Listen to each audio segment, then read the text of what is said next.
Indonesia as a country came into being at the end of World War II. Up for about 300 years before that, it was a colony of the Dutch. Interesting side note, there's actually an island in Indonesia that I forget the name of because it's not all that important, but the British had control of it, and the Dutch had control of this little island in the New World called New Amsterdam. The English were like, you know, we'll trade you this island over here in Indonesia for that island. The Dutch are like, yeah, okay, sure. Well, that island is now New York that the English got, and no one knows what the Dutch one's called. But at the end of World War II, Japan had taken control of the country, and when they started falling back before the American forces, a lot of the Indonesian leadership there got a little bit worried that the Dutch were going to come back and reclaim them. So they made a few deals, got some help, and when the Dutch came back and said, hey, this is our colony again, they had a little bit of a war of independence before everyone else kind of talked Holland down, like, you know, just let them be. And at that point, Indonesia is composed of about 17 to 18,000 islands, only about a third of which are populated.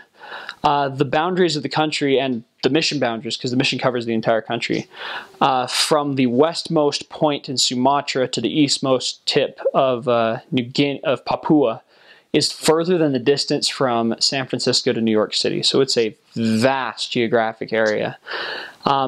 There's about 400 to 500 different languages that are spoken on those islands.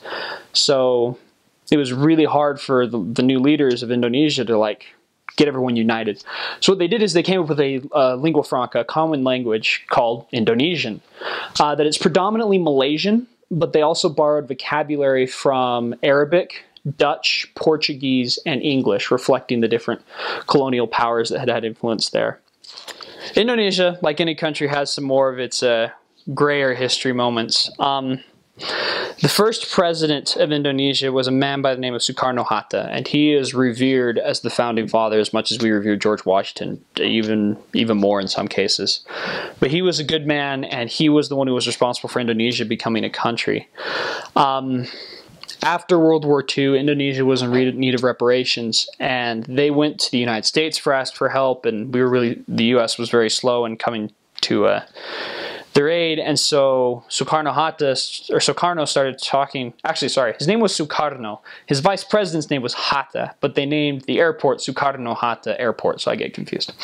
But he started talking to, I think it was China, about the possibility of them providing aid to Indonesia. And, you know, with this being the Cold War, China being communist, we weren't too happy about that. And there was a coup in which a general named Suharto basically put Sukarno under house arrest, and he became the next president of Indonesia. There are rumors within Indonesian culture that the CIA had something to do with it. I don't know whether or not that's true, but that definitely has played, the events of that coup have definitely played into the culture of Indonesia. Some of the older Indonesians have an inherent mistrust of Americans because of our rumored involvement.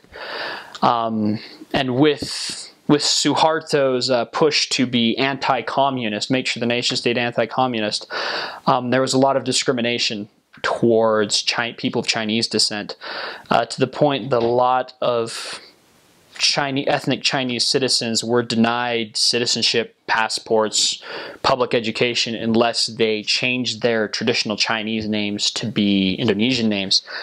Even now, when Suharto stopped being president, the new president came in, which was, I don't remember what year it was, but you can look that up.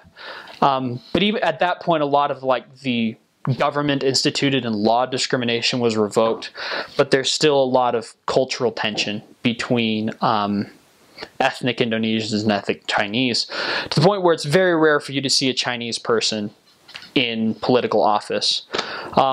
The opposite of that, though, is that a lot of the higher ups in business and economics within Indonesia are of Chinese descent. So there's a little bit of a politics versus economic power play within the culture.